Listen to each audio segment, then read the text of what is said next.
sa cafe latte, honest review lang ha, huwag kayo magalit sa akin. Ang pag-i-edit ng vlog is hindi lang yun siya na-edit tapos na. Hard drive na ginagamit ko pang edit. So, ang range ng food nila dito guys. Pero, hindi pa dyan nagtatapos yung trabaho natin guys. Kasi, hi guys, right now, it's 2:44 p.m. And kagigising ko lang. Galing ako ng duty kagabi and nag-out ako kanina ng 6 a.m. Supposed to be, pag off ko, dapat straight talaga ang tulog ko whole day. Like, magiga lang ako, mag-rest. Pero, hindi siya applicable today kasi marami tayong gagawin. Dapat gani kaninang 12 noon ako magising. Yun talaga nakaset sa mind ko pag tulog ko kanina. But, napasarap ang sleep natin guys. Alas 2 na ako nagising. Marami kasi akong kailangan gawin guys. Like, parang feeling ko na overwhelmed na ako. Ganyan. Before anything else, gawa muna tayo ng kape. So, coffee jelly ang gawin natin guys. May nagawa na akong coffee gelatin ba ang tawag dyan? Kasi last time, gumawa ako ng coffee jelly. Yung literal talaga na coffee, tapos merong Nestle cream, merong condensed, ganyan. Pero hindi kasi ako mahilig magkain ng mga masyadong creamy. Kaya nagtira ako ng ito. So, ako lang din ang gumawa nitong coffee jelly, guys. Ang ginamit ko ay yung Mr. Gulaman, tapos nilagyan ko ng instant coffee, and then konting sugar. So, ito na lang natira, guys. Dati, puno yan, pero ngayon, ito na lang naiwan. Lately kasi, ang gusto kong kape ngayon, mga non-flavored, latte lang. Lagyan ng konting sugar, and then naisip ko lang na lagyan nitong coffee jelly. Which is masarap. Hindi ko lang masyado type itong sa coffee jelly kasi medyo ano pa siya, masyado siyang malambot. Ang ginawa ko kasi 5 cups ng water and then nilagyan ko din siya ng 5 teaspoon ng instant coffee and then sa sugar kayo na bahala guys. So for me, yung ingredients na yon masyado pang malambot yung coffee jelly. Mas masarap kasi sa coffee jelly yung medyo matigas-tigas pa. Siguro next time, bawasan ko na lang yung water. Yes.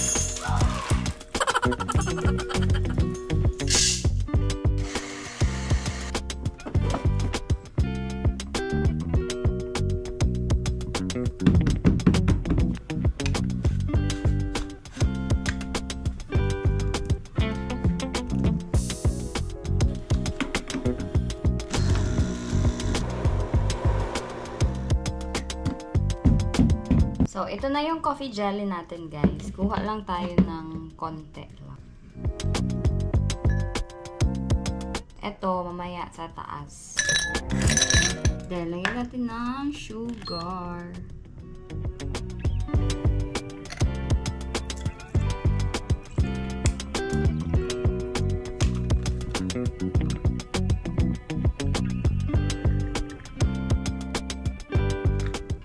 Ito na ang ating coffee. So, yan na yung coffee natin, guys. Tikman natin.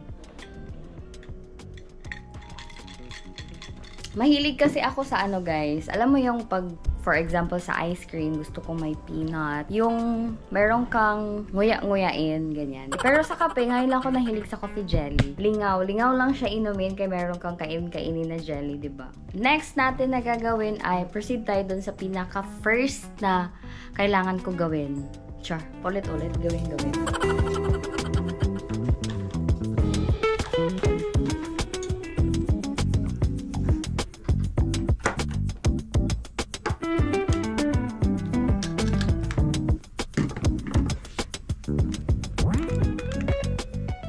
Ngayon guys, ilista muna natin yung mga kailangan natin gawin. So, meron lang kaming whiteboard ni Ivy na binili. Dito namin ginalista yung mga bills namin, ganyan. Para ma-remember namin kung kailan yung due date or kung magkano yung bayaran namin. And then, if ever na paid na, gina-check na lang namin.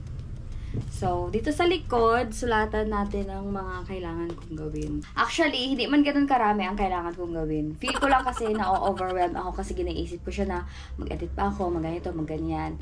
So, first na gagawin natin guys is mag-edit mag-edit tayo ng vlog. Before nyo mapanood ito, for sure na-upload ko na yung vlog na yon. And then, sa edit kasi, parang konti na lang yon. Lagyan ko na lang ng music, thumbnail, title. Next natin na gawin ay yung may mga documents lang ako na kailangan asikasuhin. May i-review lang akong mga documents. Next is sana before magdating si Ivy ng 5, matapos ko na itong mag-edit. Kasi music na lang man yung kulang. And then after nyan, upload ko na. Tapos thumbnail, title na. And then after nyan, documents. Then dinner, Ivy. Konti lang siya, no? Pero parang feeling ko na-overwhelm ako. Lalo na itong editing. Grabe, ang tagal ko talaga matapos mag-edit, guys. Kasi ang hirap niya. Like, pili ka pa ng music, tapos magpili ka naman ng thumbnail, tapos isip ka naman ng title, ganyan. So, ang pag-i-edit ng vlog is hindi lang yun siya na-edit, tapos na. Hindi lang siya nagtatapos sa editing. Ganyan. So, maraming kailangan gawin. Kunyari, mag-film ka pa, tapos mag-edit ka pa, and then, yun, basta. So, ito, isapit lang natin siguro. Dati, sinasabit namin ito dyan. So, ngayon, hanapan natin kung saan ko siya pwede ilagay. So, ipakita ko sa inyo yung setup ko, guys, pag-edit. So, ganyan. Ito na yung kape na ginawa natin. Nilagyan ko siya ng tissue kasi para hindi siya magbasa-basa dyan. And then, yung mouse ko from Logitech. And mousepad. Then, table mat. And yung laptop, tapos USB hub ko, and then yung hard drive na ginagamit ko pang edit. And naroon din tayong light dito, guys. Ganyan. So, yan lang. Ganyan lang ka-simple ang setup natin.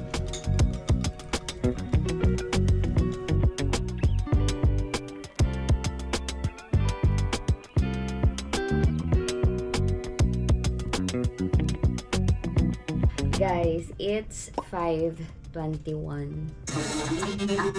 Uwi na din si Ivy. And still, nag-edit pa rin ako. Yung kape ko, yan na lang. Hindi ko ubusin yung kape, guys. Kasi, maghingi yan si Ivy. So, itira ko na lang yan sa kanya. As pag hindi ko siya tirahan, gawa na naman kami ulit ng kape.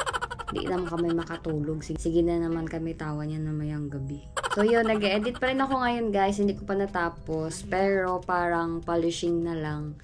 Like, isang lakad na lang. Dagdag na lang ng mga text. And,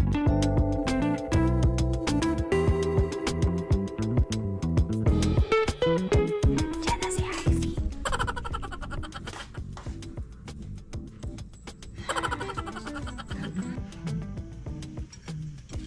Diba? Sabi ko sa inyo, inumin niya yung sobra. Sarap.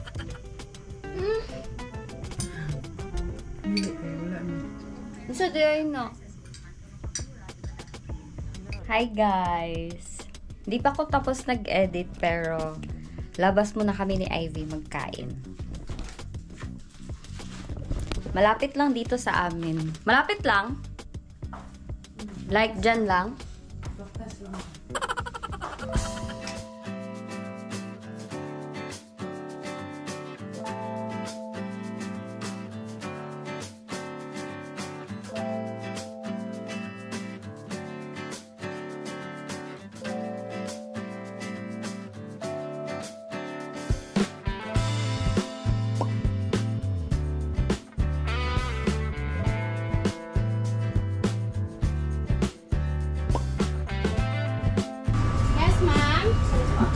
Isa ka classic burger, tapos isa ka beef C-bone steak.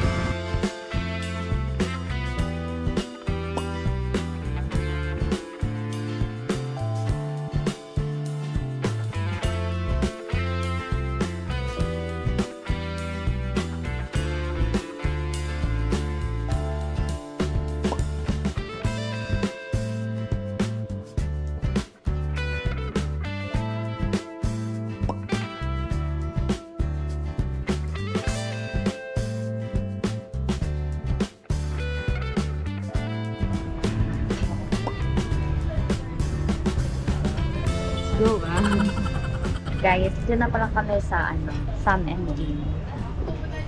Mga 5 minutes away lang sa amin. Thank po.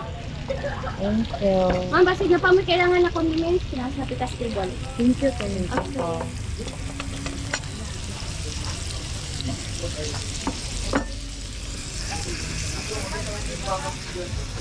So, nag-order kami ng T-bone steak, tapos may na siya 2 rice, nachos, tapos ano yan, classic burger. So, ang range ng food nila dito guys, mura lang. Parang pinakamahal na yung 300 siguro.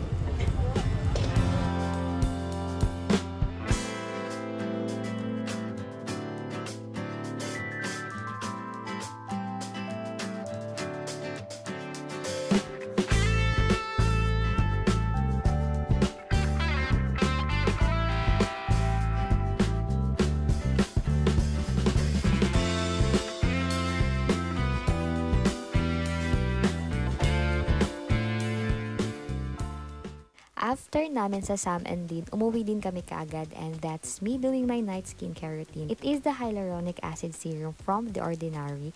Around 7:30 PM na pala kami nakarating, and may time pa ako para tapusin yung ini-edit ko. And this is my Holy Grail Epiduo Forte from my acne and my pimples. O, tingnan mo yung isa. I'm filming this video not knowing na it doesn't have an audio, and only to find out na sira pala yung mic ko.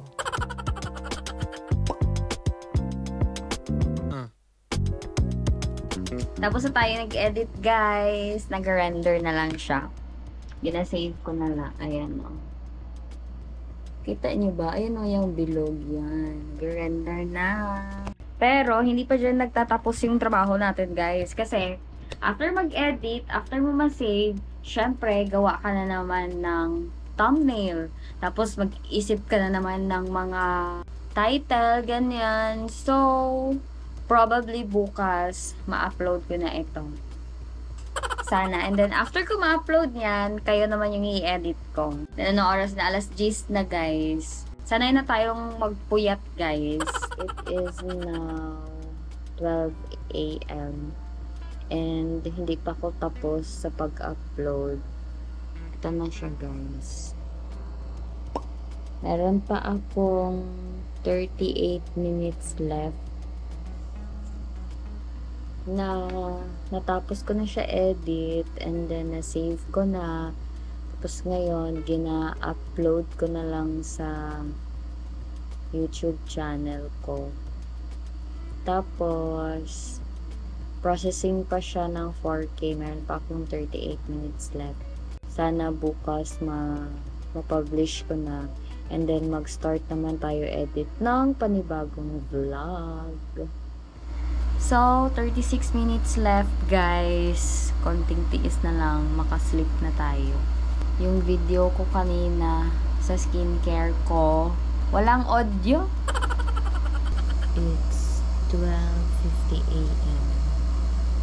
35 minutes left.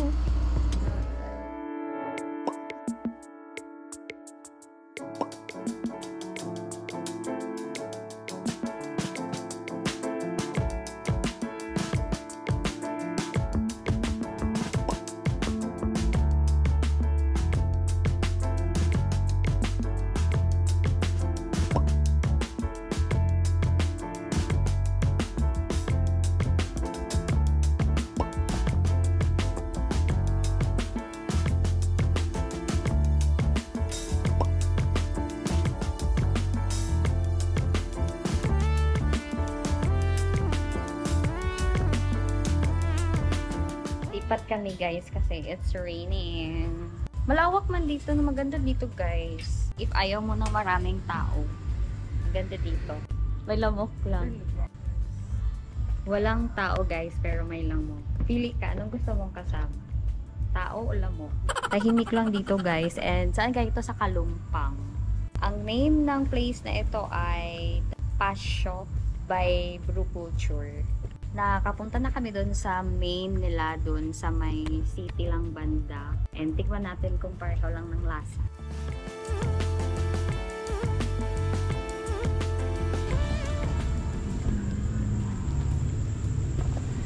Nag-order kami guys. Ito, cafe latte.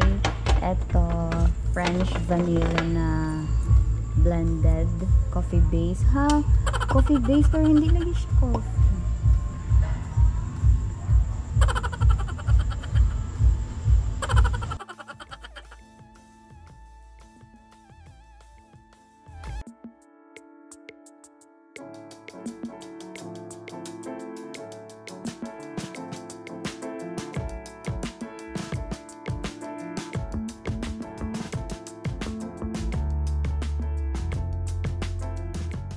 Guys, naglipat kami ng